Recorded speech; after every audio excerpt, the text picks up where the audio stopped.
open our minds as a conservation community that art and storytelling need to be integrated into the work we do and not just given space on museum walls.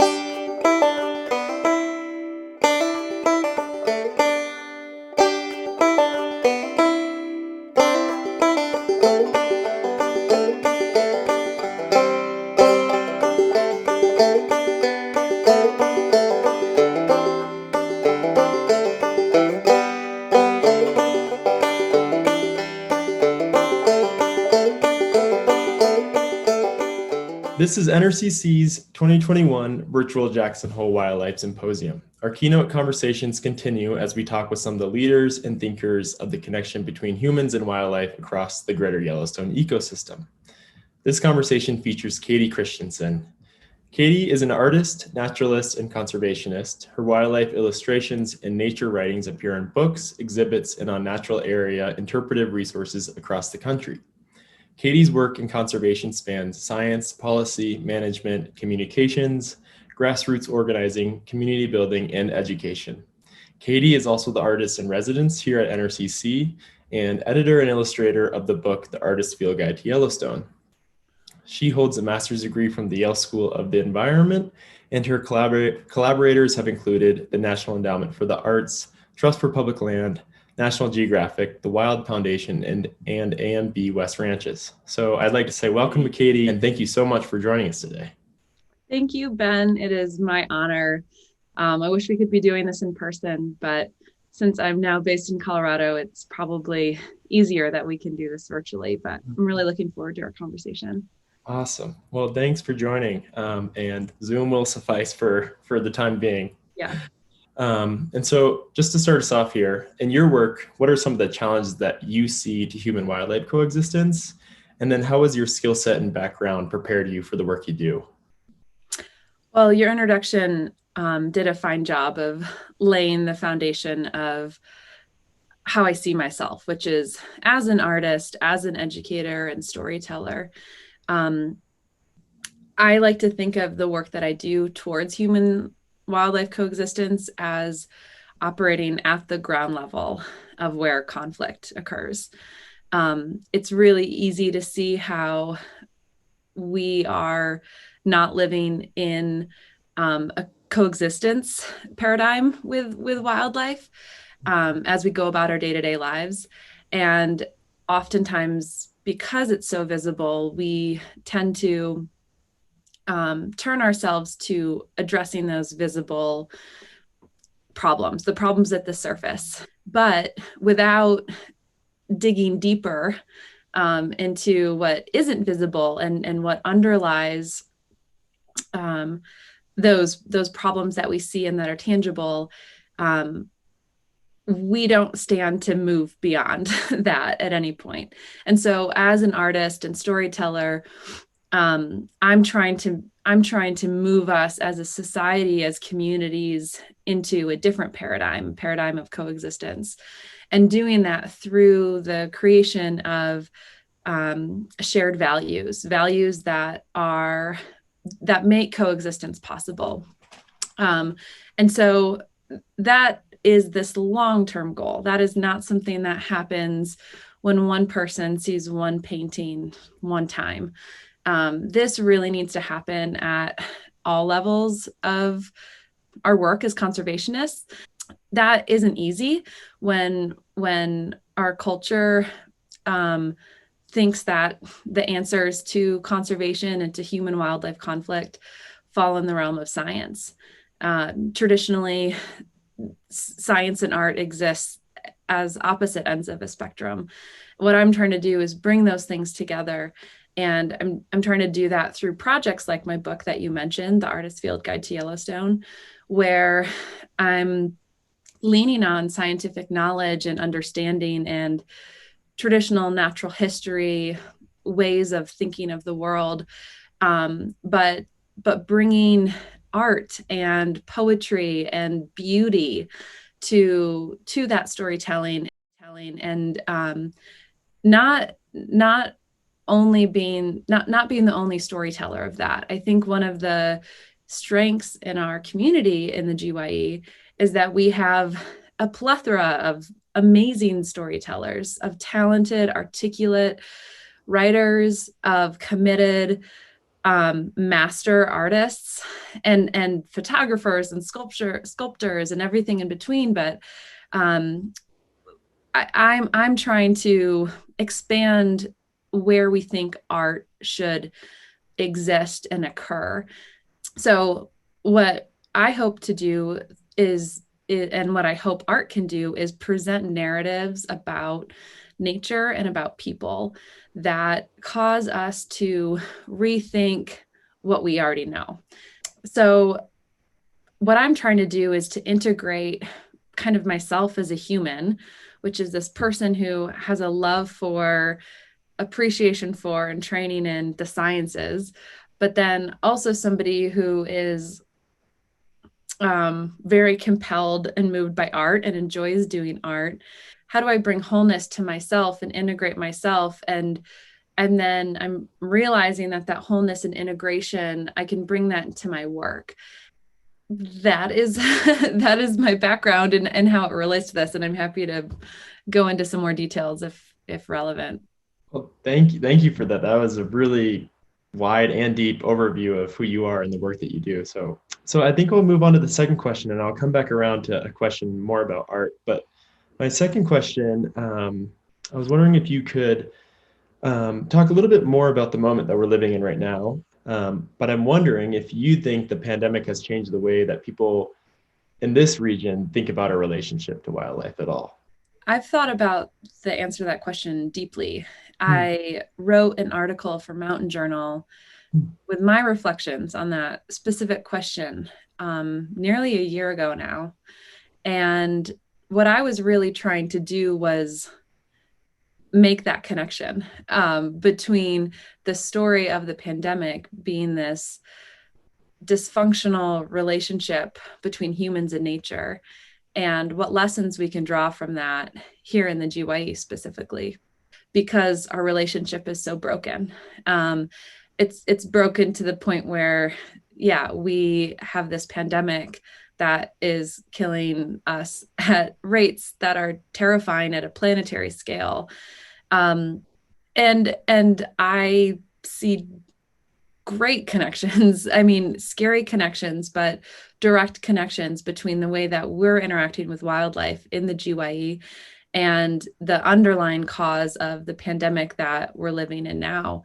The pandemic brought to light how quickly this dysfunctional relationship can go sour. It brought to light how our human health is identical to environmental health. But I think that what the pandemic has done is it's brought that to the forefront of mind for people who don't necessarily think of themselves as an environmentalist or a conservationist, people who live in cities far, far away from the GYE. What we have in the GYE is this opportunity to rebuild that relationship and be a demonstration to the rest of the world what coexistence can look like. It's going to be really hard for us to be that example when we are not handling a similar disease, chronic wasting disease, in any way that should be modeled after. But what we have in the GYE is an intact ecosystem, millions of acres of protected land, people who are leaders in conservation, a legacy of conservation. We have the pieces in place that a lot of other places do not have to actually move forward in a way that's going to be productive and sustainable for people and for wildlife. You know, we have grizzly bears, we have wolves, we have bison. We haven't lost these things yet, or we have, and we've brought them back on the landscape. So there's a lot at stake for us in the GYE, but my hope is that because we have so much in place still, we have greater potential for success. I think what the pandemic has done is demonstrated that there are people, and many, many people who are willing to sacrifice individual needs and desires on behalf of the needs and requirements of a community. What my hope is that we can, in the GYE and beyond, is expand our idea of community so that that same driver that is that continues to motivate us to wear masks even after we're vaccinated, for example, that we can use that same motivation to act on behalf of a community that includes non-human life. Completely agree. And we do live in a unique place that is still like it is because of previous decisions were made so that species like wolves and grizzly bears could exist here. So I'm curious if you could talk a little bit about how could we strengthen the social process here, and maybe you could talk about it through an artistic lens or a storytelling lens, about how we can better plan and manage for a future where humans and wildlife can continue to thrive here.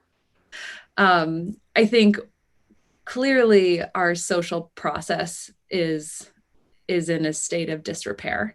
What the pandemic and really take a look at just about anything in our world and society right now. But what the pandemic in particular has put on display is how incentives in our social processes favor the short-term success or benefit of a very small number of people.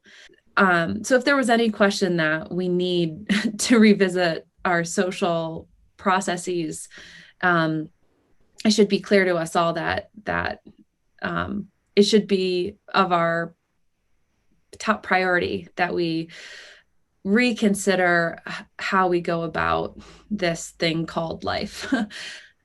So what I would say is one of the first things that we should do is really push ourselves and our communities to see community and therefore the granting of respect and justice to life forms that are non-human.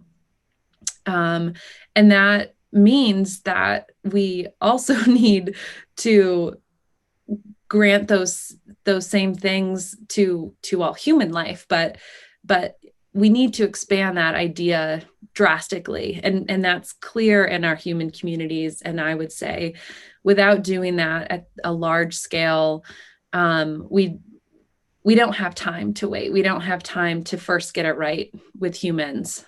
We don't have that time or that privilege any longer. As again an artist and somebody who's trying to bring art into the conservation movement or action, what we think of when we think of conservation, integrating art and integrating narratives and stories into corners of conservation that we currently have identified as held by science or as held by policy and management, would be a recognition that as humans we are objective biased creatures, and that science itself is that. So let us be real about how we go about making decisions, and that even decisions informed by science are also simultaneously informed by the stories that we tell ourselves about who we are, what nature is, what science is. And by recognizing our perspectives and personal biases and decision-making processes, we can bring art and storytelling into all of those spaces in a way that is collaborative.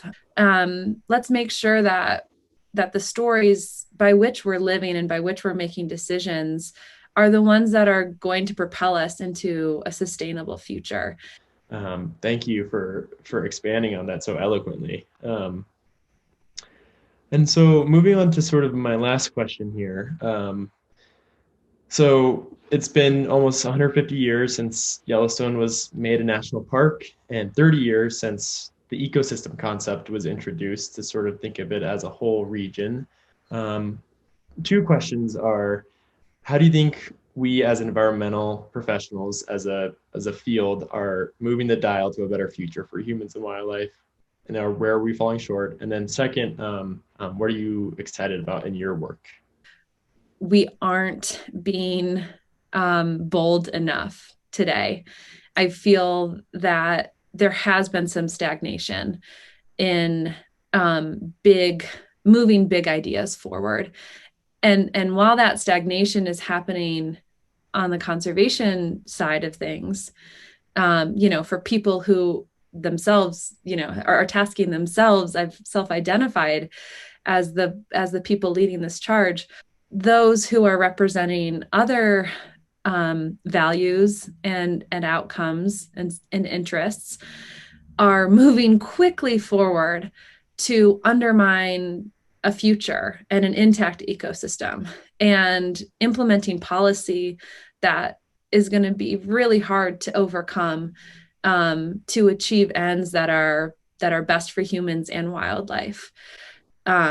We need a revolution, and that revolution needs to happen within all communities, but the conservation community, the people who are the leaders here, we need to be thinking more radically than we are. And then your second question. So I'm really excited about the release of my book. That has been a project that has been in progress for nearly a decade. And I created this project in hopes to bring people together physically, even for an art exhibit, for conversation and discussion. And, after all these years, for the book to come out at a time when we're still not allowed to gather indoors together, was a little concerning. But what I've seen instead is a response that this is one of those really heartening projects, and it's feel good, but I hope it's more than that. I do hope that it's something that spurs conversation and rethinking. And on that note, the other thing that I think is going really well is, as an artist, and somebody who's just in general is trying to uplift the arts and conservation, there really seems to be maybe not renewed interest, but a motivation by natural area managers to integrate more art into their visitor resources. And putting a piece of art on a wall maybe doesn't provide the full context that could create shifts in perspective, or maybe it does. But my hope is that this interest in bringing art into more natural places and spaces is a first step into how to do that then thoughtfully, and how to do that then by building context around this integration to really inspire new thinking and shifts in attitudes and values, so that we can realize human wildlife coexistence. What you guys are doing is work that is not being done elsewhere in the ecosystem. The fact that you have an artist in residence is and a photographer in residence and an educator in residence and writer in residence, those are signs that you are thinking about conservation in a way that few others are. Cheers to NRCC and to this symposium, and hopefully inspiring more such integration and open-mindedness to what conservation and a future sustainable planet really is going to entail. Thank you so much for being here today and taking the time. We really appreciate it. And we all learned a lot. So thanks so much, Katie. Thank you, Ben.